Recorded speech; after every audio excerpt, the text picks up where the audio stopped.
Oméga 3 de type DHA et fertilité, pourquoi sont-ils si essentiels pendant la PMA, avant et après ?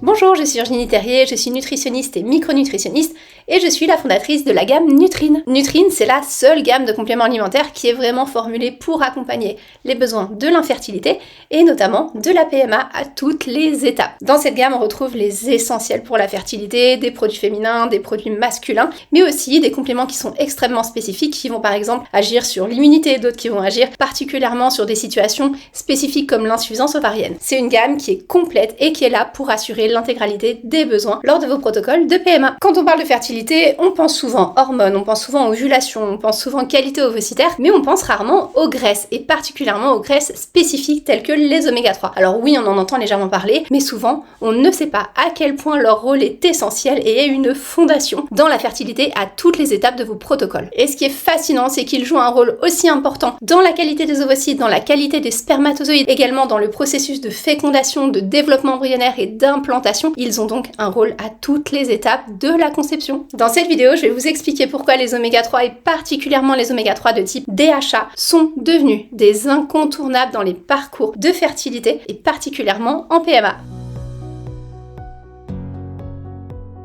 Alors déjà pour commencer, c'est quoi les oméga 3 et pourquoi en fait c'est aussi important ? Les oméga 3 font partie des acides gras essentiels, c'est-à-dire que notre corps ne peut pas les fabriquer seul, on a besoin de l'alimentation pour soit amener des précurseurs, soit amener directement les molécules telles que le PA ou le DHA qui sont les molécules particulièrement intéressantes en fertilité. L'oméga 3 qui nous intéresse vraiment de façon spécifique en fertilité, c'est le DHA. Cet oméga 3, pourquoi il nous intéresse ? Puisqu'il est un des constituants majeurs des membranes cellulaires. Et les membranes cellulaires en fertilité, c'est important. C'est important pour la qualité des ovocytes, c'est important pour la qualité des spermatozoïdes, c'est important pour le développement embryonnaire puisque chaque cellule de l'embryon va justement avoir une membrane qui contient des DHA. C'est important aussi pour l'endomètre puisque les cellules de l'endomètre ont bien évidemment une membrane. Cette membrane est constituée de DHA et au plus vous avez de DHA dans les membranes, au plus votre endomètre sera qualitatif et justement prêt pour accueillir un embryon. Parlons maintenant du DHA et de la fertilité féminine. Pourquoi c'est essentiel dans le cadre de la fertilité féminine ? Quand on parle de fertilité féminine, on parle principalement de l'ovocyte. L'ovocyte, c'est la plus grande cellule du corps féminin. Vous imaginez donc que la membrane de l'ovocyte est un constituant très très important et surtout cette membrane de l'ovocyte joue un rôle important à différents niveaux de la conception. Elle va jouer un rôle notamment dans les échanges cellulaires de votre ovocyte avec le milieu folliculaire lorsqu'il est en croissance. Elle va jouer un rôle dans la maturation de l'ovocyte. Elle va jouer un rôle dans la fécondation et elle va jouer un rôle aussi dans le développement embryonnaire. C'est donc vraiment très important de prendre soin de la qualité de cette membrane. Le DHA, il va jouer principalement deux rôles chez la femme. Il va déjà prendre soin de la fluidité des membranes.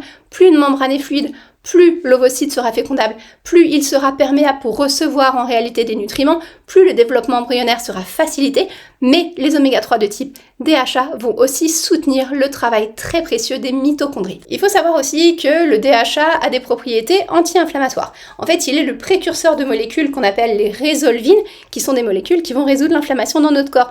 Donc dans des profils très spécifiques de déséquilibre hormonal ou d'endométriose, eh bien ce fameux DHA va jouer un rôle supplémentaire puisqu'il va préserver la qualité des oocytes malgré l'inflammation.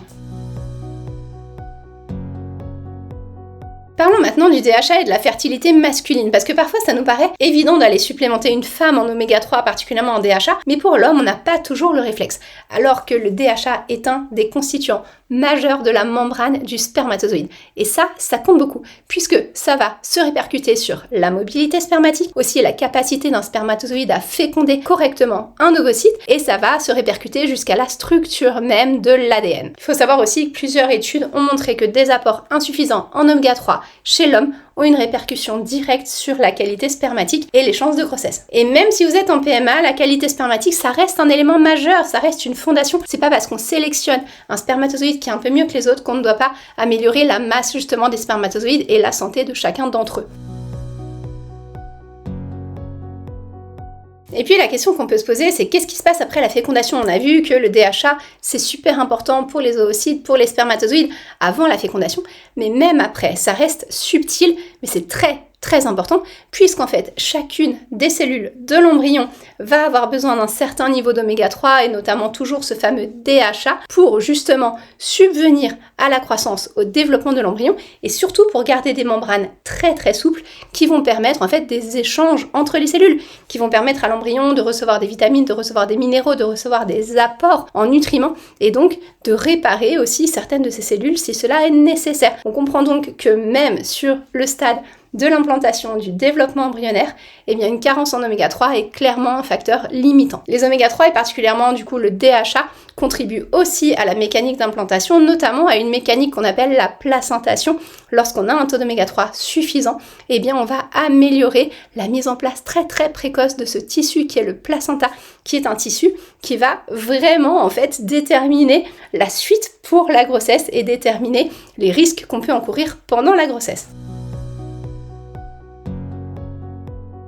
Cependant, il y a un point qu'on ne peut pas négliger sur les oméga 3, et on a mis un point d'honneur là-dessus dans le cadre d'Omegine, c'est la qualité des oméga 3 utilisés. Les oméga 3 sont des molécules merveilleuses, on l'a dit, ça intervient dans plein de processus dans le cadre de la fertilité, mais ce sont aussi des molécules extrêmement fragiles, les plus fragiles du règne du complément alimentaire. Ce qui fait que si vous utilisez des oméga 3 de mauvaise qualité, vous risquez d'absorber des oméga 3 qui sont oxydés, qui vont donc devenir oxydants, voire pro-inflammatoires et qui vont plutôt nuire à votre fertilité que l'améliorer. Il est donc absolument essentiel de consommer des oméga 3 qui ont des labels de stabilité. Dans le cadre d'Omegine, on a un label qui s'appelle Quality Silver qui vous garantit des oméga 3 qui sont stables, non oxydés et d'excellente qualité. Pour que ces oméga 3 restent de qualité, vous devez maintenir votre boîte de compléments alimentaires fermée, à l'abri de la lumière, à l'abri de la chaleur excessive, puisque bien évidemment, l'air, la lumière, la chaleur vont avoir tendance à oxyder les oméga 3. Et puis surtout, évitez pour les oméga 3 des formes comme les gummies, comme le liquide, comme les sticks, puisque ça va les exposer beaucoup à l'air, et du coup, ils seront beaucoup plus oxydés.